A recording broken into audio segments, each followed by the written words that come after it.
Assalamualaikum warahmatullahi wabarakatuh. Alhamdulillah berjumpa kembali di pelajaran PAI. Nah, di video kali ini kita akan belajar tentang perilaku hidup bersih dan sehat. Nah, semoga anak-anak di rumah juga dalam keadaan sehat dan juga tetap bahagia ya. Dan menjalani sekolahnya dengan baik, walaupun dari rumah aja. Nah, sebelum mulai pembelajaran, kita membaca basmalah dan berdoa terlebih dahulu ya. Bismillahirrohmanirrohim. Raditu billahi robba wa bil islami dina wa bi muhammadin nabiyya wa rasula.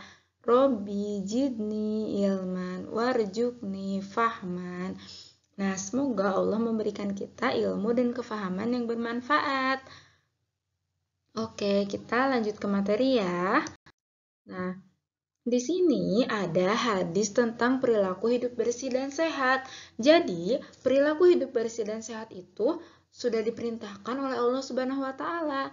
Bahkan Allah Subhanahu wa taala sangat mencintai kebersihan dan mencintai orang-orang yang memiliki hidup bersih dan sehat. Nah, di sini ada hadis ya. Kita baca bareng-bareng ya. Katanya, Al-Islamu nadifun fatanaddofu fa innahu la yadkhulul jannata illa nadif. Nah, artinya Islam itu agama yang bersih. Maka jagalah kebersihan atau kesucian, karena sesungguhnya tidaklah masuk surga kecuali orang-orang yang bersih. Hadis riwayat Tabrani. Nah, begitu ya anak-anak. Jadi, kita harus mencintai kebersihan dan menjaga kebersihan. Karena surga itu tidak akan menerima orang-orang yang tidak mencintai kebersihan. Nah, selanjutnya masih ada satu lagi hadisnya ya. At-tuhuru syatrul iman. Artinya, kebersihan itu sebagian daripada iman. Nah, jadi orang yang memiliki iman di hatinya, maka akan selalu menjaga kebersihannya. Karena kebersihan itu adalah sebagian dari iman. Nah, selanjutnya, bersih itu apa sih? Nah, bersih itu artinya terbebas dari najis atau kotoran. Badan yang bersih akan sehat dan pakaian yang bersih akan nyaman dipakainya. Begitu ya. Kemudian, Islam itu adalah agama yang bersih dan memerintahkan umatnya untuk menjaga kebersihan, baik kebersihan badan maupun kebersihan hati. Lalu, apa sih contoh kebersihan hati itu? Nah, contoh kebersihan hati yaitu bersikap tulus, tidak mencontek, kemudian tidak berburuk sangka kepada teman. Jadi, kita memiliki sifat positif. Kemudian, nah, semua ibadah yang dilakukan oleh umat Islam itu harus bersih, baik itu badannya, pakaiannya, dan juga tempatnya terbebas dari najis. Misalnya, sholat tidak akan sah apabila badan, pakaian, dan tempat kita sholat terdapat najis. Oleh karena itu, kita harus memastikan dulu nih, sebelum kita sholat, apakah badan kita sudah terbebas dari najis? Kemudian kita lihat apakah pakaian kita juga terbebas dari najis, begitupun dengan tempat sholatnya. Begitu ya. Kemudian, kita lanjut lagi nih. Bagaimana nih cara menjaga kebersihan diri? Nah, apalagi di kondisi saat ini ya, sedang adanya virus corona, kita harus sering cuci tangan katanya. Nah, di dalam Islam itu sudah jauh-jauh hari diajarkan tentang menjaga kebersihan diri. Yang pertama yaitu kita harus mandi 2 kali sehari menggunakan sabun. Kemudian kita juga harus keramas, mencuci rambut dengan sampo, kemudian menggosok gigi ketika bangun dan mau tidur. Dan yang keempat, mengganti pakaian setiap hari. Jadi pakaiannya jangan itu-itu terus ya setiap harinya, tetapi harus diganti biar bersih dan wangi. Kemudian menggunting kuku dengan rutin. Nih jangan sampai kukunya panjang dan kotor karena di situ akan menjadi sarang atau sumbernya virus penyakit ya. Kemudian memangkas rambut dan bulu-bulu yang panjang. Nih, kalau rambutnya bersih, kalau rambutnya pendek, rapi, itu akan menghindari kutu-kutu nyamuk, kutu-kutu rambut. Kemudian mencuci tangan dengan air bersih dan sabun. Dan yang terakhir, mencuci kaki dan tangan sebelum tidur. Nah, lebih baik lagi kalau sebelum tidurnya kita berwudu ya.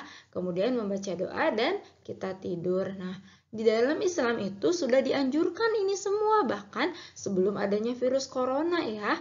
Nah, sekarang ketika ada virus corona, kita dianjurkan untuk terus mencuci tangan, menjaga kebersihan diri. Padahal di dalam Islam itu sendiri sudah dianjurkan jauh-jauh hari ya, ketika zaman Rasulullah SAW menyampaikan ajaran Islam. Kemudian, bagaimana menjaga kebersihan tempat tinggal?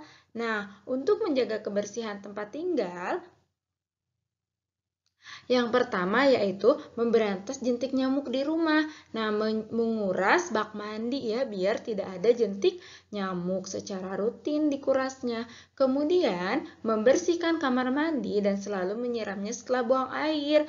Jadi kalau adik-adik semuanya setelah buang air nih, buang air kecil atau buang air besar, maka harus disiram lagi kamar mandinya ya, biar tetap bersih dan wangi. Kemudian, menyapu dan mengepel lantai rumah. Setelah itu, membuang sampah pada tempatnya. Dan yang terakhir, membersihkan dan merapikan tempat tidur. Nih, jangan sampai ya tempat tidurnya dibersihkan sama mama atau dibersihkan sama bibi. Kan membersihkan tempat tidur itu adalah tanggung jawab kita sendiri ya yang memakainya. Kemudian, bagaimana nih menjaga kebersihan sekolah? Biar sekolah kita tetap bersih, tetap nyaman, kita berada di sekolah. Yang pertama dilakukan adalah membersihkan papan tulis setelah dipakai. Kemudian menjaga kebersihan ruang kelas dan membuang sampah pada tempatnya.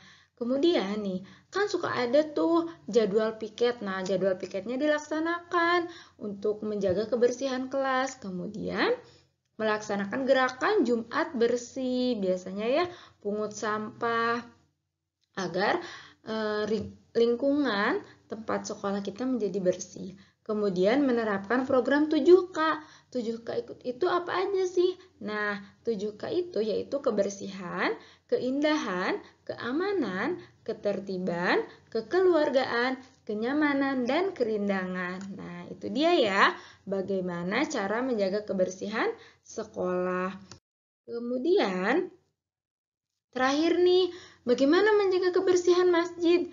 Nah, bagi anak laki-laki yang suka ke masjid, tahu gimana cara menjaga kebersihan masjidnya enggak? Nah, ini dia caranya ya. Yang pertama, membersihkan lantai dan karpet dari sampah dan debu. Biasanya suka ada debu, maka harus dibersihkan secara rutin. Kemudian menjaga kebersihan kaca, jendela, dan langit-langit dari debu. Kemudian menyiram kamar kecil setelah buang air kecil ya. Kalau misalkan habis pipis nih, selalu selalu menyiram airnya dengan banyak ya, biar kotoran-kotorannya kebuang juga dan kamar mandinya tetap bersih.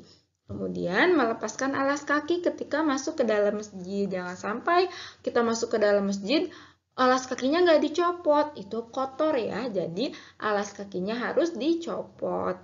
Kemudian yang terakhir, berada di dalam masjid dengan tenang. Nah, kita nggak boleh bermain di dalam masjid karena banyak orang yang sedang beribadah di dalam masjid. Jadi, kalau kita mau main di luar masjid aja, di dalam masjid kita harus berada dengan tenang ya. Itu dia cara menjaga kebersihan diri, kebersihan lingkungan, kebersihan sekolah, dan menjaga kebersihan masjid. Ingat ya. At-tuhuru syatrul iman, bahwa kebersihan itu adalah sebagian dari iman. Nah, alhamdulillah, itu dia ya, materi hari ini sudah selesai. Anak-anak jangan lupa dikerjakan tugasnya ya. Tetap sehat, tetap semangat, tetap sekolah, dan selalu bahagia ya. Amin. Sekian dari Ibu. Assalamualaikum warahmatullahi wabarakatuh.